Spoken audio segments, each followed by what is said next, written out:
At 8:14 a.m. on August 6, 1945, a mother in Hiroshima was pouring tea. A child was catching a cicada. A city of 350,000 people was breathing, working, and living. 60 seconds later, the sun ignited on Earth, and human history permanently split in two. We are still living in the fallout of that single, blinding flash. How did a secret desert experiment culminate in the vaporization of two cities? And what happens to the human soul when humanity invents the power to delete itself entirely? To understand the detonation of the atomic bombs, one must first step into the suffocating, blood-soaked exhaustion of the year. 1945, the world had been tearing itself apart for 6 relentless years. In Europe, the Nazi regime had collapsed, leaving behind a continent of ash and graves. But the Pacific Theater remained a meat grinder of unprecedented savagery. The United States and its allies were executing an island-hopping campaign, slowly choking the Japanese Empire. But the closer the Allies got to the Japanese home islands, the more fanatical the resistance became. Battles like Iwo Jima and Okinawa resulted in horrifying casualty rates. American troops faced entrenched enemies who fought to the literal last man, while Japanese civilians threw themselves from cliffs rather than surrender. The Japanese military doctrine, rooted in a corrupted interpretation of Bushido, viewed surrender as the ultimate dishonor. In response, the US military had already unleashed a campaign of apocalyptic conventional bombing. Fleets of B-29 superfortresses had dropped thousands of tons of incendiary napalm on Tokyo and 66 other Japanese cities, causing massive firestorms that killed hundreds of thousands of civilians and left millions homeless. Yet, the Japanese military junta, the Supreme Council for the direction of the war, refused to capitulate.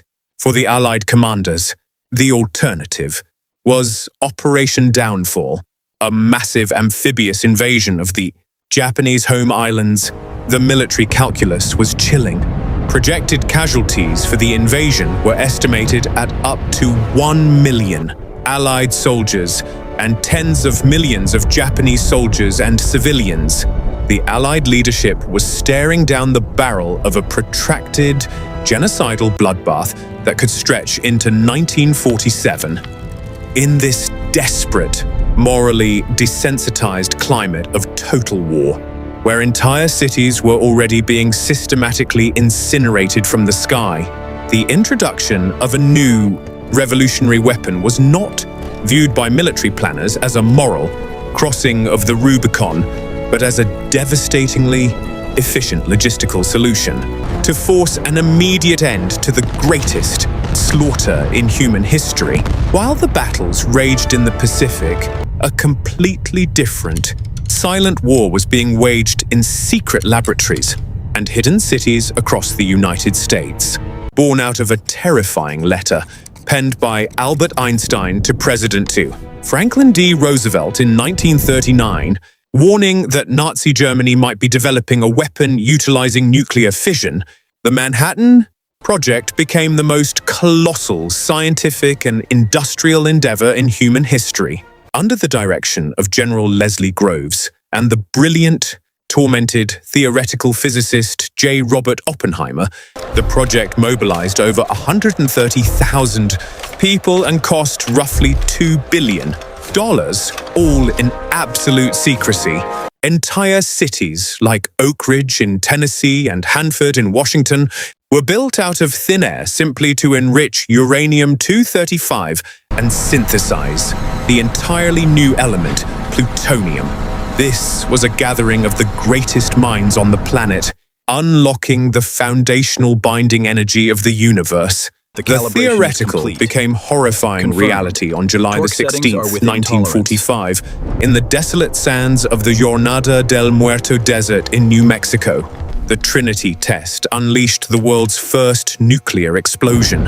When the device detonated, yielding a force of 21 kilotons of TNT, the sky lit up with a flash brighter than 1,000 suns, melting the desert sand into green radioactive glass. Oppenheimer, watching the towering mushroom cloud ascend into the stratosphere, famously recalled a line from the Hindu scripture, the Bhagavad Gita. "Now I am become death, the destroyer of worlds." The scientists had succeeded beyond their wildest, darkest imaginations. They had captured the fire of the stars, but the control of this terrifying new power immediately shifted from the hands of the physicists to the hands of the politicians and generals. The atomic bomb was no longer a scientific experiment. It was a military asset, waiting to be deployed against an enemy that still refused to yield. With the successful Trinity test, the administration of President Harry S. Truman, who had only learned of the Manhattan Project after Roosevelt's sudden death, faced the ultimate decision, the idea of a demonstration explosion on an uninhabited island to frighten the Japanese into surrendering, was briefly considered but ultimately discarded. Planners feared the bomb might be a dud, wasting precious nuclear material, or that the Japanese would simply move Allied prisoners of war to the demonstration area. The decision was made. The weapon would be used on a populated city without prior explicit warning of the bomb's nature. To maximize psychological shock, a target committee was formed to select the doomed cities. The criteria were coldly scientific. The target must have an urban area of at least 3 miles in diameter. It must be an important military or industrial asset, and crucially, it had to be largely untouched by previous firebombing raids, so the sheer destructive power of the atomic bomb could be accurately measured. Kyoto, the ancient cultural capital of Japan, was originally at the top of the list, but it was spared by Secretary of War Henry Stimson, who had visited the city and appreciated its historical significance. Instead, the crosshairs settled on Hiroshima, a major military headquarters and embarkation port, and other cities including Kokura, Niigata, and Nagasaki. On July 26, 1945, the Allies issued the Potsdam Declaration, demanding the unconditional surrender of all Japanese armed forces. The declaration ended with a stark, ominous promise. The alternative for Japan is prompt and utter destruction. The Japanese government, deadlocked and hoping for Soviet mediation to secure better terms, issued a response using the word mokusatsu, a notoriously ambiguous term meaning to ignore or treat with silent contempt. To the Allies, it was a defiant rejection. The diplomatic window slammed shut, and the fatal mechanism of the atomic age was set in motion. The execution of the Hiroshima bombing was a masterpiece of lethal precision. In the pre-dawn darkness of August 6, 1945, a heavily modified B-29 bomber named the Enola Gay, piloted by Colonel Paul Tibbets, rumbled down the runway of the tiny Pacific island of Tinian. Deep in its bomb bay rested Little Boy, a 9,700-pound uranium gun-type fission weapon. As the bomber made its 6-hour flight towards the Japanese coast, the crew flew in a state of tense, hyper-focused anticipation.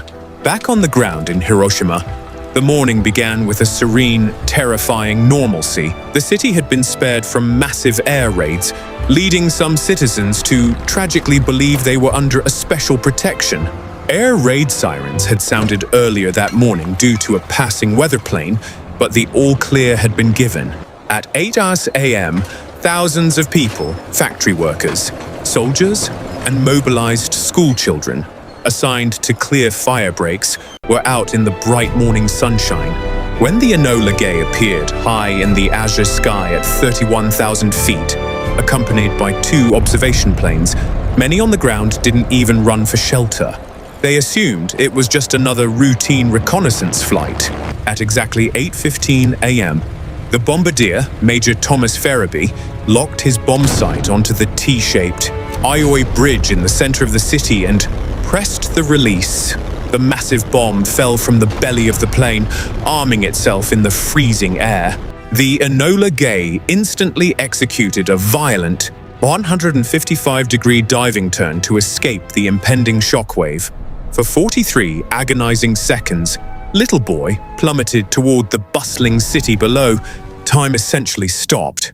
Then, at 1,900 feet above the Shima Surgical Clinic, the internal barometric sensors triggered the explosive charge, driving a uranium projectile into a uranium target. In a fraction of a microsecond, the critical mass was achieved, the atoms split apart, and the city of Hiroshima ceased to exist as it was known. What happened in the immediate aftermath of the detonation defies human comprehension. It was an event that broke the boundaries of physics and biology. First came the Paka, a blinding, silent flash of unearthly, purplish-white light. At the hypercenter, directly beneath the blast, the temperature instantly spiked to several thousand degrees Celsius, hotter than the surface of the sun. In a radius of roughly half a mile, human beings, birds, and animals were subjected to a thermal pulse so intense that their cellular moisture instantly vaporized, leaving nothing behind but permanently etched nuclear shadows. Blasted onto stone steps and retaining walls, seconds later came the dawn, an invisible, solid wall of hyper-compressed air expanding outward at the speed of sound. This blast wave flattened nearly every structure within a 2-mile radius. Concrete buildings collapsed like houses of cards. Traditional wooden homes were obliterated into splintered kindling. People miles away were picked up and hurled through the air, while glass shattered into millions of lethal, flying shrapnel daggers. Following the shockwave, the intense heat ignited the shattered city. Thousands of small fires quickly merged into a colossal, oxygen-consuming firestorm that swept through the ruins, incinerating those trapped beneath collapsed buildings. As the iconic, terrifying mushroom cloud violently boiled 40,000 feet into the stratosphere, it sucked up thousands of tons of irradiated dust, ash, and debris. This horrific mixture condensed in the cold atmosphere and fell back to Earth as black rain, a sticky, highly radioactive sludge that coated the desperate survivors who looked up and drank it, desperate for water. Within the first hours, an estimated 70,000 to 80,000 people were dead. The city's medical infrastructure was wiped out. 90% of doctors and nurses were killed or injured. The scenes on the ground resembled Dante's Inferno. Thousands of severely burned survivors, their skin hanging off in sheets, wandering silently like ghosts through an unrecognizable, smoldering wasteland. The destruction of Hiroshima stunned the world, but it did not immediately shatter the resolve of the Japanese hardliners in Tokyo. Communication lines were severed, and it took days for the Imperial Command to fully grasp that a single bomb had annihilated an entire city. While the Japanese cabinet debated their impossible situation, the geopolitical tectonic plates shifted violently.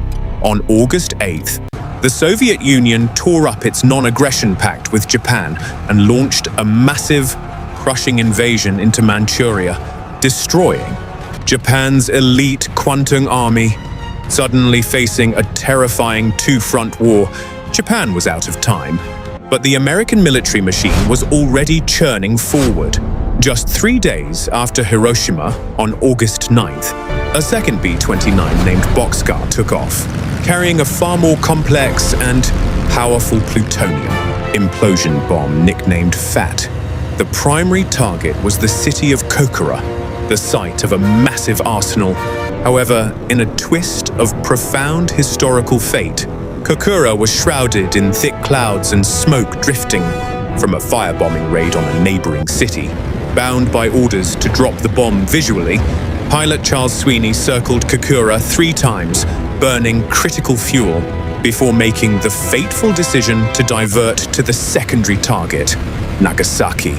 Nagasaki was a major seaport and industrial center, but its topography was vastly different from the flat delta of Hiroshima. It was nestled within a series of valleys. Arriving over Nagasaki with dangerously low fuel, the crew found it also obscured by clouds. At the last possible second, a break in the clouds allowed the bombardier to spot a stadium, and the bomb was dropped. Detonating at 11:02 a.m. over the Urakami Valley, the 21-kiloton blast was more powerful than Hiroshima's, but the surrounding hills contained the immediate shockwave, protecting a significant portion of the city. Still, the destruction was absolute within the valley. The bomb detonated almost directly over the Urakami Cathedral, the largest Catholic church in Asia, vaporizing the worshippers inside. An estimated 40,000 to 70,000 people were killed instantly or within the first months. In a brutal irony, the bomb destroyed Nagasaki's massive medical college and the largest concentration of Allied prisoners of war in the area. The dual shocks of the atomic bombings and the Soviet invasion finally broke the paralysis. Within the Japanese government, Emperor Hirohito, previously a silent figurehead who rarely intervened in political matters, stepped in to break the cabinet's deadlock. On August 15, 1945, the people of Japan gathered around their radios to hear the dual-voice broadcast. For the first time in history, the emperor spoke directly to his subjects. In his meticulously polite and agonizingly understated address, he announced the surrender, stating famously that the war situation had developed not necessarily to Japan's advantage, and warned that the IZ enemy had begun to employ a new and most cruel bomb. World War II was effectively over, but for the survivors in Hiroshima and Nagasaki, who became known as the Hibakusha, or explosion-affected people. Their nightmare was just beginning.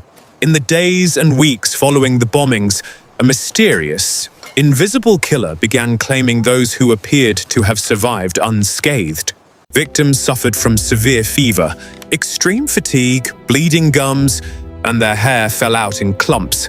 This was acute radiation syndrome, a horrifying medical phenomenon entirely new to the world. Even after surviving the immediate burns and radiation poisoning, the Hibakusha faced a lifelong battle. Decades later, they suffered drastically disproportionate rates of leukemia, thyroid cancer, and other malignancies. Furthermore, they faced brutal societal discrimination within Japan. They were often shunned by employers and prospective spouses who feared incorrectly that radiation sickness was contagious or that it would cause severe genetic mutations in their children. Despite this profound physical and psychological trauma, many Hibakusha channeled their pain into relentless advocacy, becoming the world's most powerful, unyielding voices against nuclear proliferation, sharing their horrific testimonies to ensure humanity never forgot the true face of atomic warfare. The atomic bombings of Hiroshima and Nagasaki did not just end the greatest conflict in human history. They birthed a terrifying new epoch. The dust from the ruined cities had barely settled before the United States and the Soviet Union plunged into the Cold War, sparking a manic, decades-long nuclear arms race that would eventually yield weapons thousands of times more powerful than the bombs dropped on Japan. Humanity found itself living under the permanent sword of Damocles, locked into the terrifying strategic doctrine of mutually assured destruction mad. The bombings also ignited a profound, agonizing, and unresolved historical and moral debate that burns as fiercely today as it did in 1945. The orthodox narrative argues that the bombs were a grim necessity, a lesser evil that forced Japan's immediate surrender and ultimately saved millions of lives, American, Allied, and Japanese, that would have perished in a protracted invasion. However, a growing body of revisionist historians forcefully counters this view. They argue that Japan was already militarily defeated and seeking a conditional surrender, and that the Soviet declaration of war was the true catalyst for capitulation. Some argue the bombings were less about defeating Japan and more about intimidating the Soviet Union, making them the first acts of the Cold War rather than the last acts of WWII. Regardless of which side of the debate one falls on, the inescapable truth remains. In August 1945, humanity crossed a cataclysmic threshold. We proved our technological brilliance by unlocking the building blocks of matter, but we simultaneously revealed our profound moral fragility. The ruins of Hiroshima and Nagasaki stand as a permanent, haunting monument to our capacity for self-destruction. As we navigate the turbulent geopolitical waters of the 21st century, with thousands of nuclear warheads still on high alert worldwide, the ghosts of 1945 whisper a terrifying warning. We have engineered the power to end the world, but we have yet to prove we possess the wisdom to prevent it.